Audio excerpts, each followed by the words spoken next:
Welcome to the Starter Girls Podcast, your ultimate source of inspiration and empowerment. We're here to help women succeed in every area of their lives: career, money, relationships, and health and well-being, while celebrating the remarkable journeys of individuals from all walks of life who've achieved amazing things.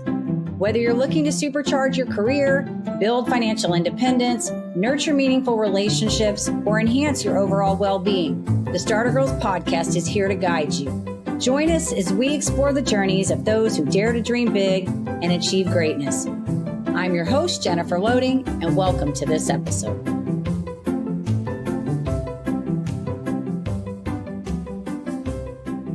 All right, welcome to another episode of the Starter Girls Podcast. Wherever you are tuning in today, we are thrilled to have you here today. I'm so excited about my guest. Her journey began with a challenging diagnosis at 18 that sent her into a 20-year spiral of shame and disconnection. As a preacher's daughter, she struggled with her self-worth and true purpose, even while achieving success as a TV news anchor. Despite appearing successful on the outside, her inner world was marked by anxiety, binge drinking, and unhealthy coping mechanisms. But she changed all that. She changed the trajectory of her life, and she's doing awesome and cool things now, and you guys are going to get to hear from her. But before we do that, I do need to do a quick shout out to our sponsor. This episode is brought to you by Walt Mills Productions. Need to add excitement to your YouTube videos or some expert hands for editing? Look no further. Walt Mills is the solution you've been searching for. Walt is not only your go-to guy for spicing up content, he's the force behind a thriving film production company with numerous titles in the pipeline. Always on the lookout for raw talent, Walt is eager to collaborate on film and internet productions. With a background deeply rooted in entertainment and promotion, Walt Mills leverages years of skills to give you the spotlight you deserve. Want to learn more about Walt and his work? Head on over to waltmillsproductions.net and let your content shine. All right, and with that, today we are joined by Leslie Draffin, a psychedelic guide, a sensual embodiment coach, and a menstrual cycle educator. Leslie specializes in helping women embrace their bodies and sexuality, supporting them on their journey to reconnect with their authentic selves and find healing. She believes in the power of reconnecting with one's body and soul to overcome trauma and awaken to a more authentic and fulfilling life. So Leslie, welcome to the Starter Girls Show. We are so excited to have you here today. I'm so excited to be here, Jennifer. Thanks so much for having me. This could be such a fun episode. I'm just excited to learn about what you're doing and your journey. I mean, you've had such an interesting, and we talked about this a few minutes before you came on. You have such a interesting story because you have a story, but then you're also doing something really a bit unique. Mm-hmm. And I think that's what's awesome is that you've taken this, this whatever was going on in your past that was negative and really flipped this around and worked to heal yourself, but also to help heal others. And so that's what I'm excited about talking with you about today. I'm so excited to share. Yeah. And thank you for being so supportive too. And realizing that, because it's been a big journey and it's been some struggles and some challenges, but you just sum it up so beautifully. Thanks. Yeah. And I always say there's every good story has a hero in it, right? And so I think it's great. I feel like so many of us, I know in this podcast, I've shared bits and pieces of my journey, and I've gone on others' podcasts and talked about my story. And you guys don't always get to hear it because you're on the other end of the podcast. But, I feel like many of us who have had to work to heal ourselves have had a journey we've had to go through. And it's not been something where you just wake up overnight and you find the answer. It's a lot of digging and soul searching and really coming to terms with the pain and the trauma and how to turn that around. And so, that's why I feel like I'm a sucker for a good story, because I don't know how everybody feels, but I know what it feels like to be in the trenches and really want to give up and pull yourself and get on that other side and feel good about yourself. Mm. Absolutely. So, yeah. All right. So let's talk about you. I want to talk a little bit about your journey and what you're doing. So maybe we start with, let's back it up a little bit in your journey and take us to where you are today, because I think this kind of sets the stage for why you do what you do now. Absolutely. So where I am today, very different from where I was at 18, as a 15-year-old even. And I think what you so beautifully summed up was parts of my journey that really led me to where I am now. So, like you'd mentioned, when I was 18, I was diagnosed with herpes, just a couple of weeks after my very first sexual encounter. And I'm a preacher's daughter from the South. So I had all of this shame looped into that diagnosis. And I had a very core wound from birth around worthiness and feeling lovable, most likely because of birth trauma. I'm adopted, so I have some ancestral, generational, and even in utero trauma linked to that, I know now. But that diagnosis really threw me into this shame spiral that, one, like you mentioned, really had me leaning on unhealthy coping mechanisms like an eating disorder and alcohol abuse. But also, I got addicted to hustling and overachieving and trying to prove to everybody out there that I was worthy of love, because the story I told myself was, well, if I achieve this six-figure job and I'm on television and thousands of people are watching me, of course, someone's going to love me. But internally, I just felt so stuck. I got diagnosed with anxiety in my 20s. I think that my overachieving perfectionist tendencies just made that worse. And then eventually, when I reached my 30s, I kind of had this aha moment when I had a spiritual awakening in 2019, where I really started to look deeply at my own beliefs and look for holistic approaches to helping my mental health. That's certainly where it started, and my body image issues. So that really culminated in me starting to work with psychedelic medicine, which helped me become more mindful, help my nervous system become more regulated. And that's really what put me on this path. One, to realize I had to leave my TV news anchor job, which I was so good at. And two, that I wanted to start helping other women just like me who were just overwhelmed, maybe sick of the stuff that they had been experiencing, and had looked for help in maybe the Western medical model, but still felt like something was missing. Oh, this is so good. So much to say on this. The journey to holistic. First of all, talking about the wounds and the trauma and all of these things, because there's so much that we now know about how these traumas actually affect the physical health of the body. And it's interesting because I've had these conversations with several people, and I think like you, my journey started back in 2012. I didn't know it did, but that's when it started, because that's when I was diagnosed with a rare nerve condition out of nowhere. It just came out. It took me probably from that time until 2017, 18. So now let's remove this 5 years, 4 years of working in and out of doctors' offices. So 4 years being on medication, trying to get diagnosis, going back and forth, basically being tossed between specialists and doctors, not really getting a clear path to health. Mm-hmm. And then in 2000 and somewhere around 2017, I started working with holistic practitioners. I got my very first holistic practitioner. And that kind of became the pivotal moment for me. Actually, there was a pivotal moment because he asked me, and I've talked about this several times in episodes, where he asked me a specific question. What was I doing at the time of the onset of this incident? And I remember being so angry at that moment because I was in such severe pain. It was in my face. It's called trigeminal neuralgia. It's extremely painful. It was so painful and had disrupted my life in such a way that I could not imagine continuing to live like that. Like, that's where I was with it. It was that devastating. And when he asked me that, I thought, oh my gosh, you got to be kidding me. Hindsight 2020, fast forward, I wrote a book in 2019 about the time you started your journey.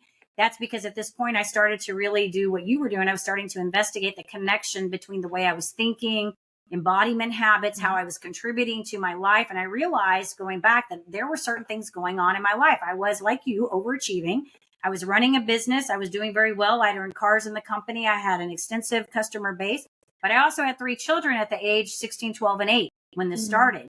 And so I was the homeroom mom, the field trip mom, the PTA mom. I was wearing all the hats, taking them to all their activities. My husband was helping, but I was wearing the bulk of that because I was with them the most.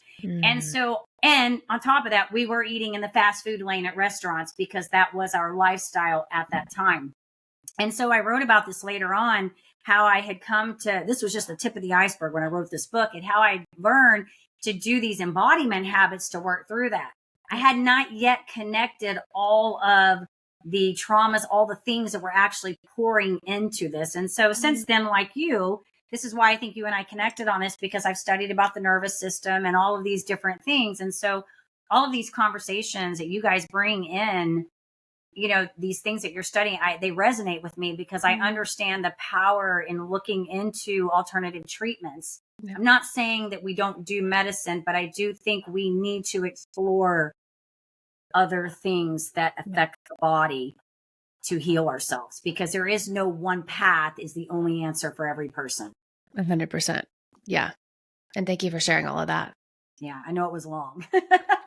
It's, you know, I always get you gals on here that, you know, or guys too. I get guys on here too when y'all have these stories like this. I feel your story, because it's like so personal to me, because not everybody gets it. They don't understand it, and they don't understand your journey. They tell you just go to a doctor, you know, and I don't know about you, but I did that for a long time, and I was frustrated and crying and walking out there and being told I was a conundrum and stuff. And so you don't get the answers. And so you do get forced to have to explore alternative methods.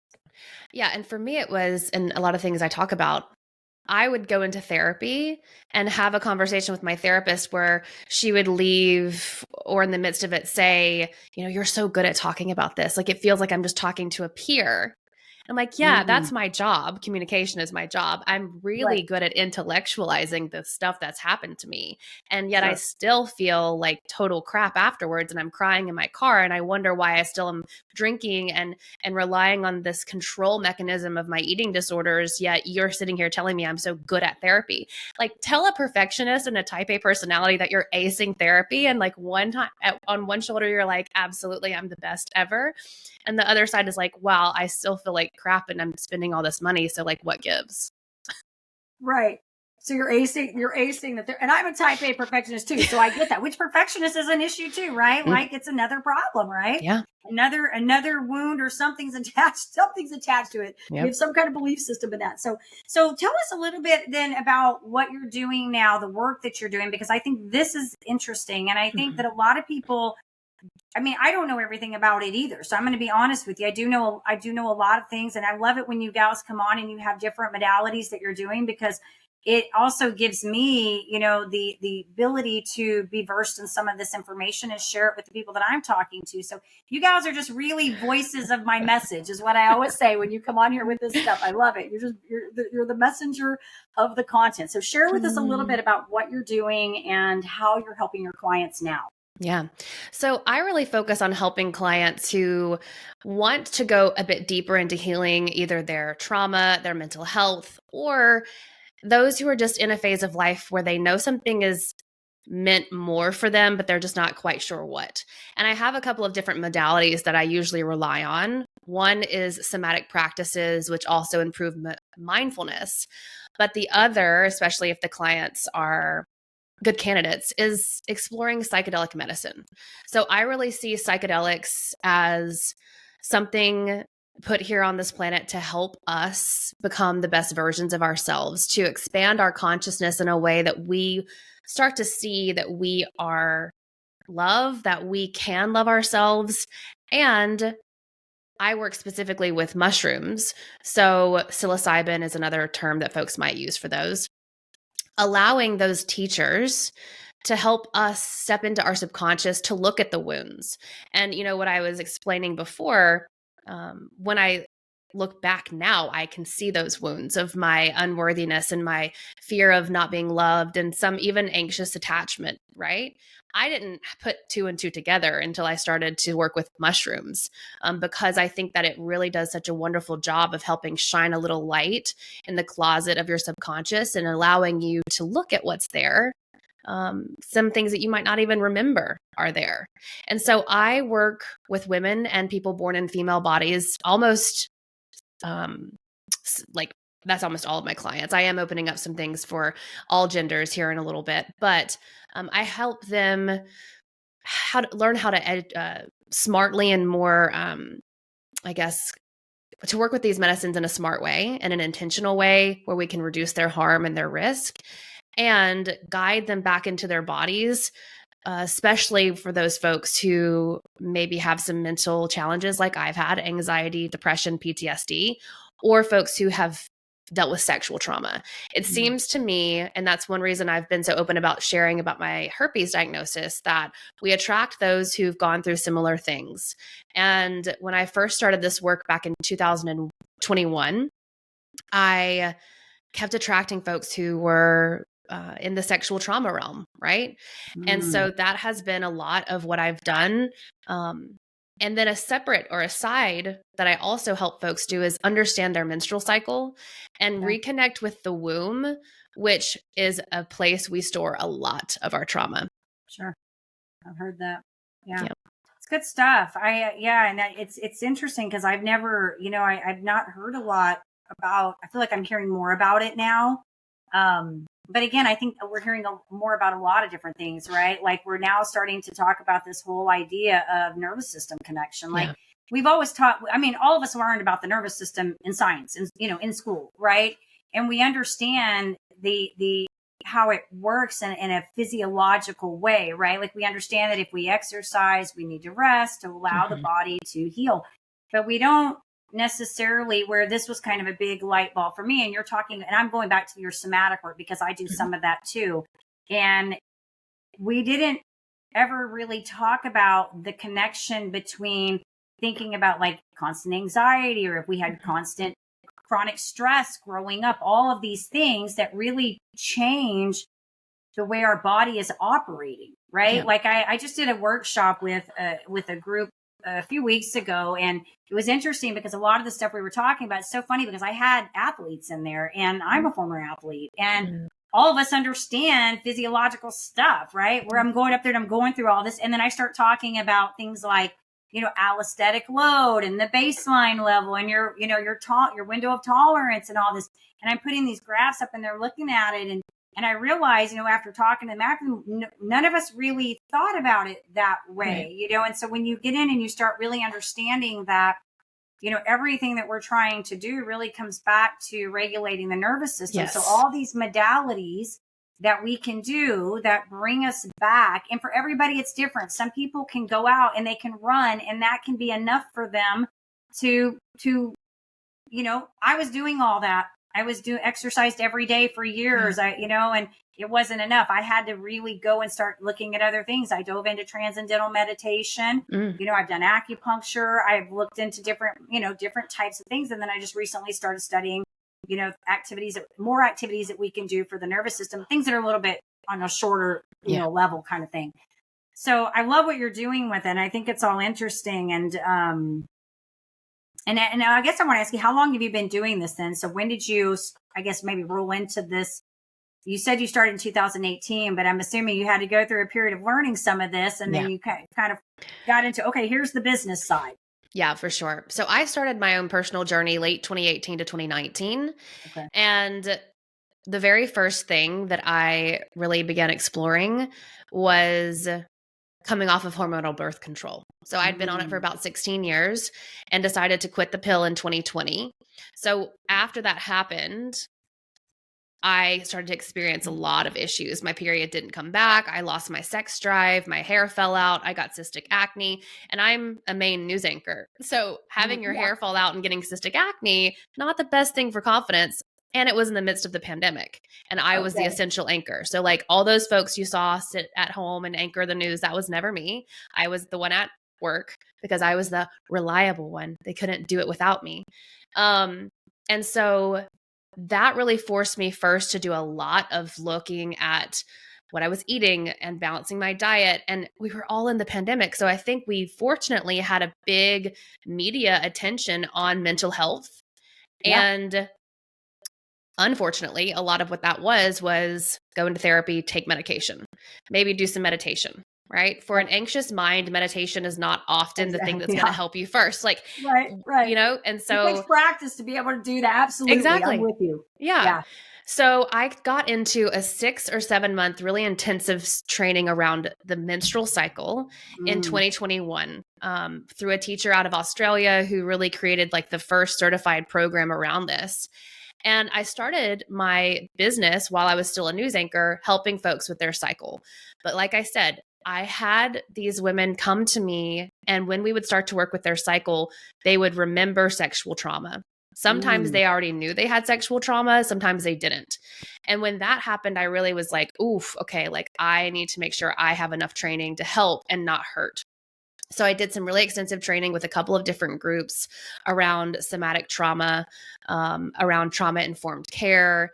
And then the next year, I started in 2022 my own personal journey with psychedelics through a coach and a guide. And I never really thought I would combine this into my business.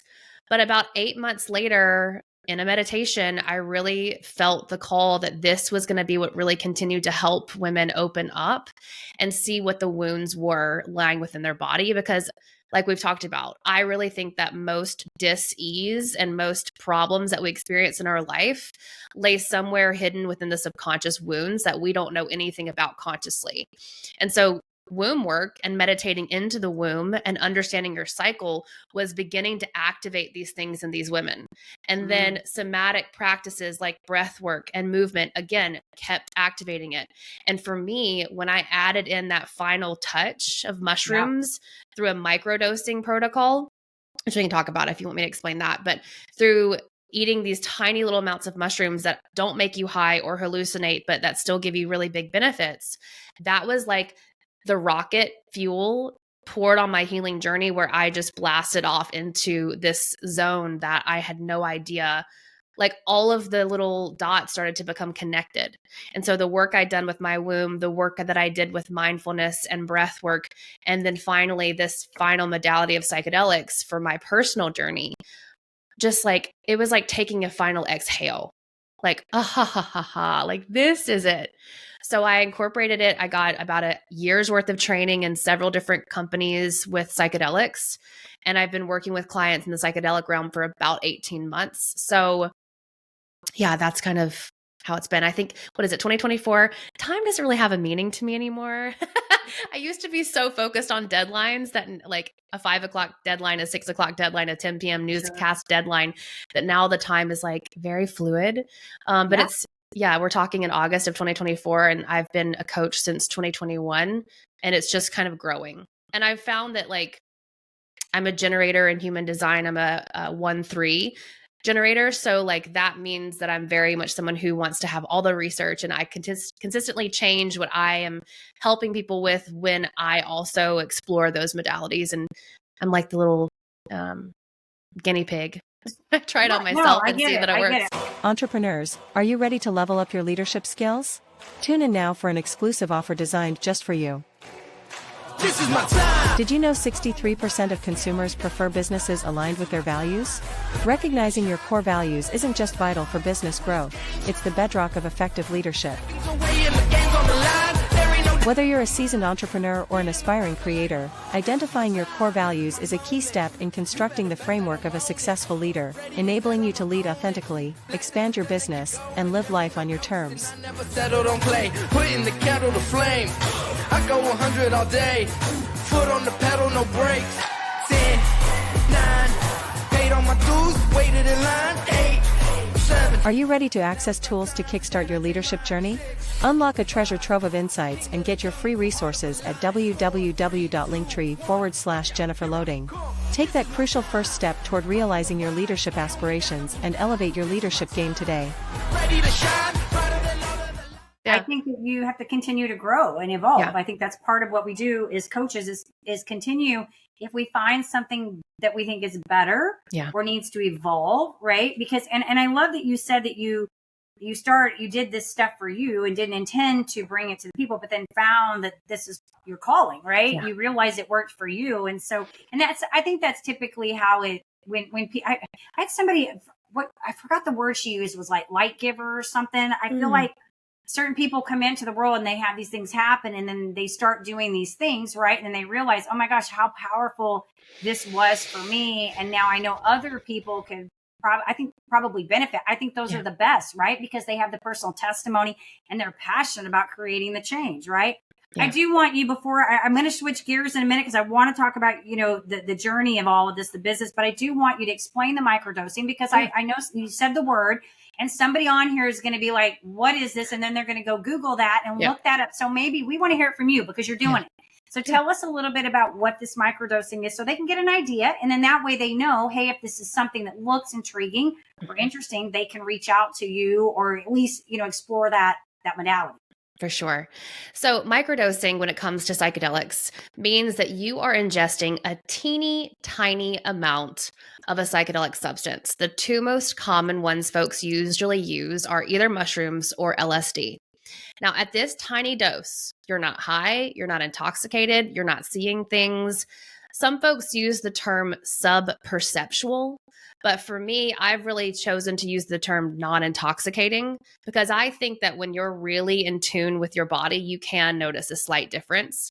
And it might feel like you've had a glass of wine, like you just feel like a little calm blanket over you, or you may feel like you've had a cup of coffee, you're really focused.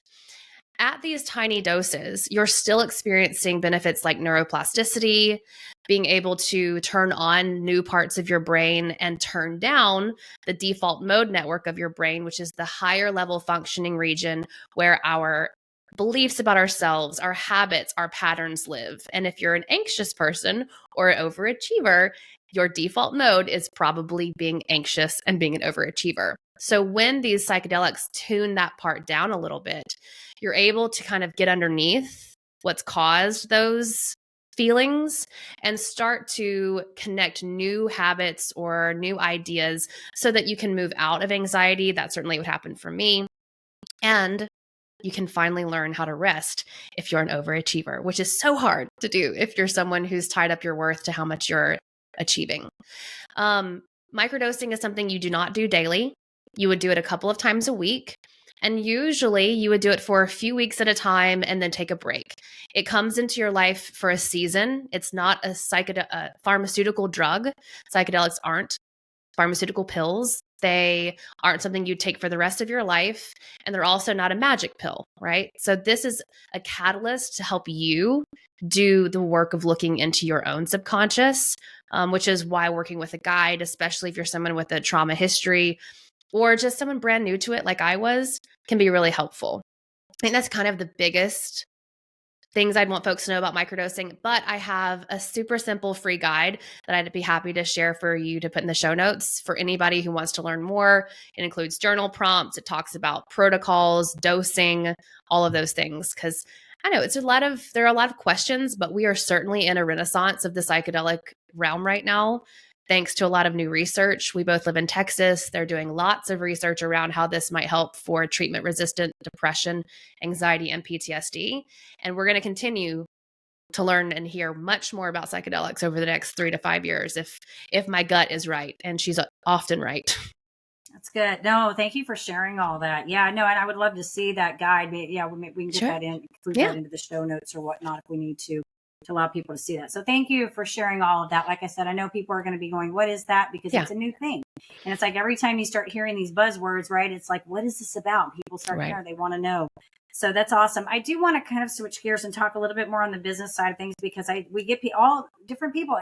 The thing I love about this show is that we can talk about the important topics that I feel like, my whole goal here is to help educate people into finding ways to live their life fully, whether it's in their health and wellness. I do believe, your mind and body are the most important things to take care of. When you take care of that, everything else flows freely.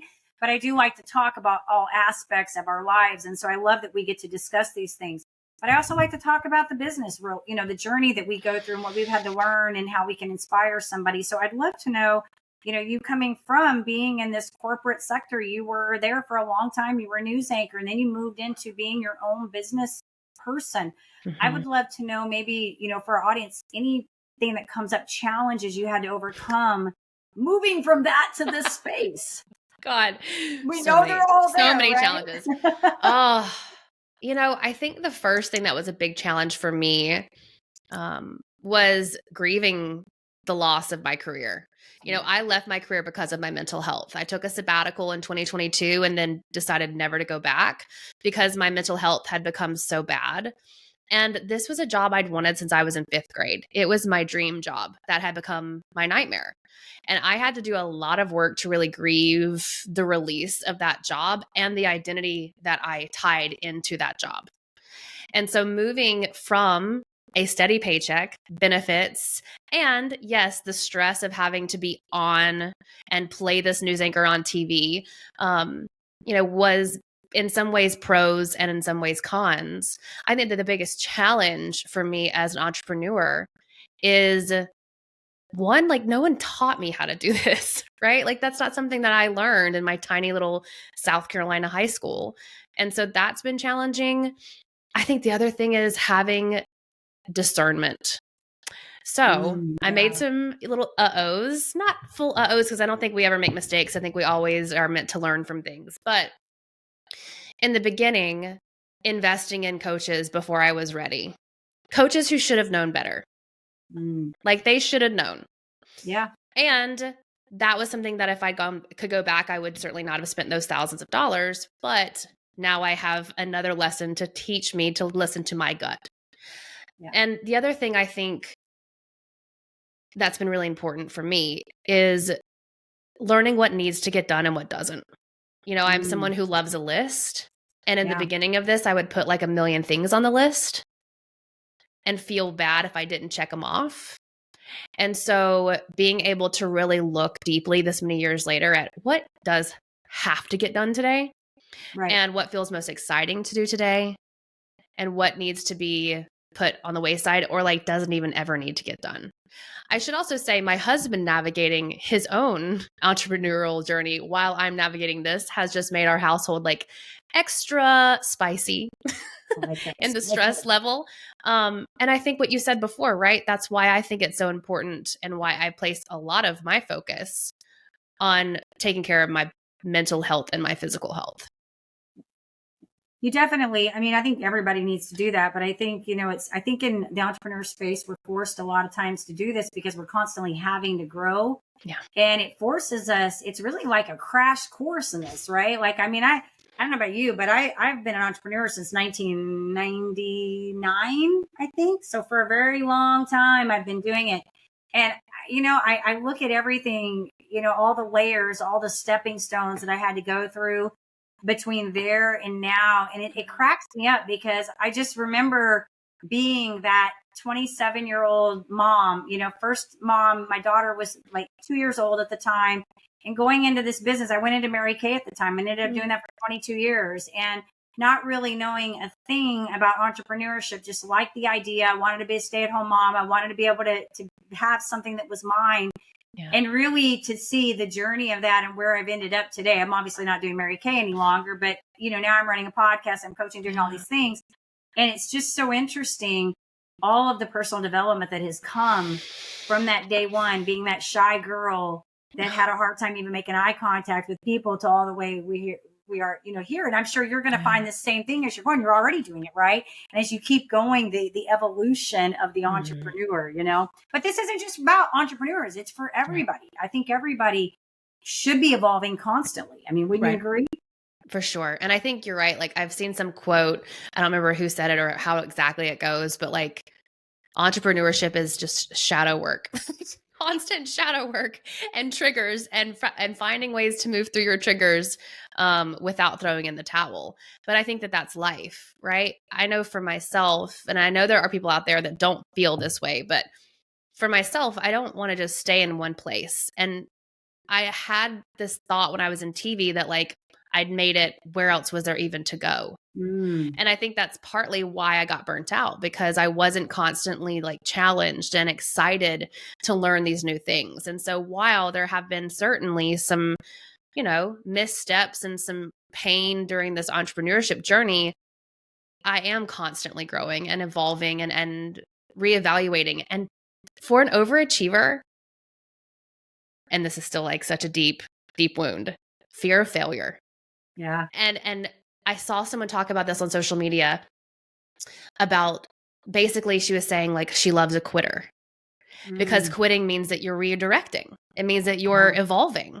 And I'm like, wow, that's such an interesting way to look at it, because I was raised in the 90s when you don't quit, like you keep pushing through. It's going to be hard, all of those things. So having to rework that mindset and again, look at those shadows has been, and it continues to be, and I know that you know this too, part of the biggest part But Mhm. you know what I started to look at a couple of months ago? I started to think of myself as not a solopreneur. I started to think of me having a partner, and my partner is my highest self. So if I just like blame it on her, There you if go. things are tricky and I'm like, ugh, I don't want to do it today, I like call up other Leslie and let her sort of guide me. And it also makes me feel like while I feel sometimes I don't have the answer, she knows the answer. Maybe Yeah. maybe it's the version of my highest self that's 5 years ahead, 20 years ahead, 80 years old, like she gets it. And those versions of her get to come back and help me too. Yeah, no, that's good. And I think, like listening to you right here, it's making me think of how we perceive things, which again gets back to the nervous system. How our world is really how we perceive the world, Yeah. right? And so like how we're living is how we perceive it.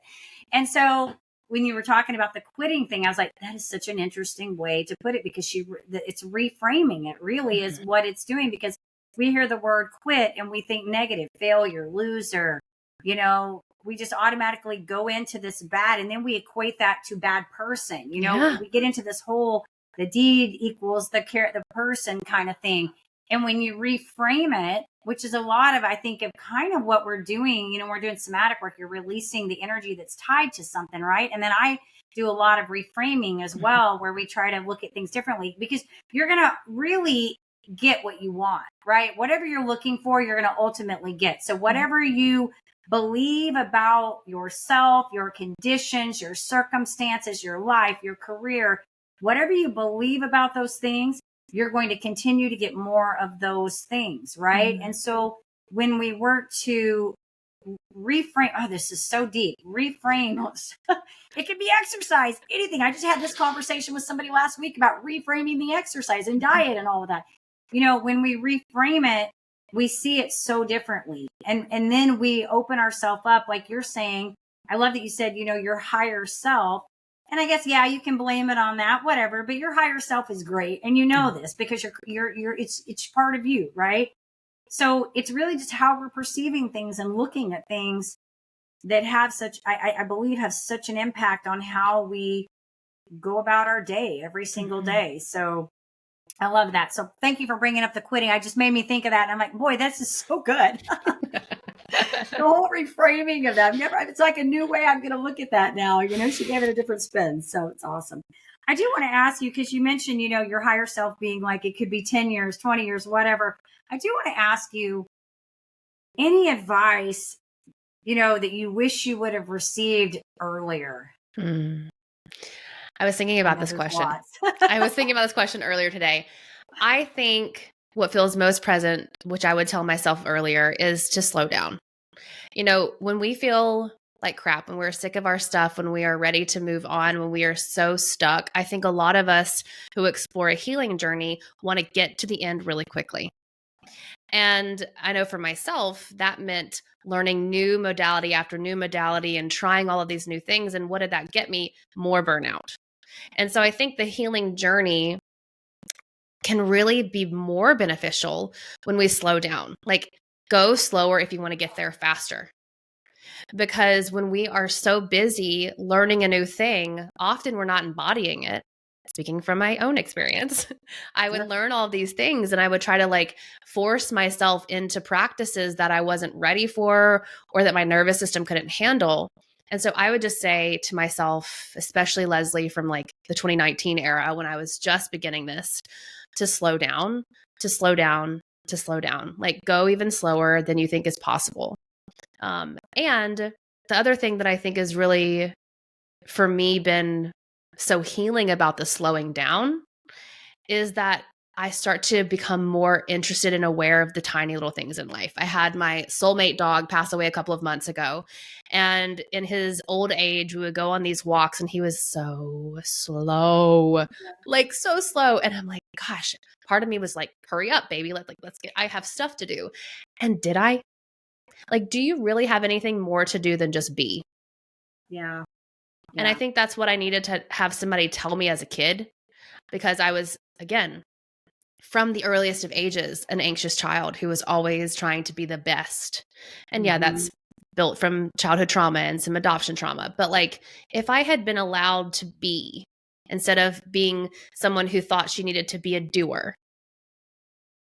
Who knows how many different things would have happened? So that's what I would say. Slow down, Ooh. like way, way, way down. So good, Leslie. So good. Okay, so I've got one of my dogs is at that stage right now. I've been through it a few times. I've been through 2 of them that have done that, but I'm going through that right now. Just this morning, we walk our dogs every morning. And just this morning, we took, my dog's name is Thor. He's a Catahoula. He's getting up. We had a Thor. He's about 12 now, so he's getting up there. But we go on the walks and he gets out. He's so anxious. And we make it to the edge of the block. We used to walk like 2 miles with these dogs, but we've had to scale it down. We get to the end of the block and it's always about halfway and then it's slow coming home. And every day I just think, Thor is smelling the roses. We're just going to enjoy the remainder of our walk and walk on Thor speed. But I'm there, so I can understand what you're talking about there. But that whole statement, that whole dialogue right there was so important because I agree the slowing down is so important. When I think none of us really grasp that until we grasp it, right? Like there comes a time, and sometimes it doesn't happen for a long time. But I think, me too, being an overachiever, for so long, I put my worth into my achievements. And then I realized the difference between self-worth and self-confidence, because they're not the same. Yep. And gaining titles and achievements and all of those things are great. They give you the confidence, but they don't always improve the self-worth. And I think when you start to grow in who you are, that's when I think you can embrace those moments of slowing down, because I think you start to realize you don't have to prove yourself any longer. You're accepted for who you are, and you can just take a breath, and I'm not saying that I'm perfect at this by any stretch. I'm still a type A personality. I still get excited and I still have deadlines and things I want to get done, but I don't feel guilty about pausing is my point. I don't feel guilty about taking those breaks, and I hope you don't either. And I hope our listeners understand that they don't have to. I think that there is some comfort in that slowing down. Yeah, absolutely. We need to be more like dogs. Yeah. And there's that thing on the internet too that I saw recently. It's like something happens in your 30s when you suddenly become a bird watcher. Yep. Like the gentle slowness that my dog and that psychedelic mushrooms showed me was like all of the beautiful ways that nature will help you and nature will heal you, and how she never rushes. So why are we? I love it, Leslie. Well, this was all good. And I know you and I could talk forever, but you and I both have things to do too. So here's what I do want to ask you. If our audience wants to follow you, they want to get in contact with you, they want to learn more about what you've got going on, where would you like us to send them? I think the best place to go would be to my Instagram at Leslie Draffin. You can also check out my podcast, The Light Within. And if you're listening to this and you're feeling like maybe you want to explore somatic psychedelic guidance, I would love to invite you to book a free discovery call. I can give you a link to put in the show notes. This is really a time for us to figure out, one, if you're a good candidate for this type of work, and also figure out what is holding you back. Because in just 30 minutes, we can really talk about ways to help you feel more empowered moving forward, and really start to explore how working together could ignite whatever it is that you feel passionately about or that's really holding you back. This is great for folks who are experiencing anxiety, for my overachieving babes out there. And yeah, I just love to invite them to book that free call. Awesome.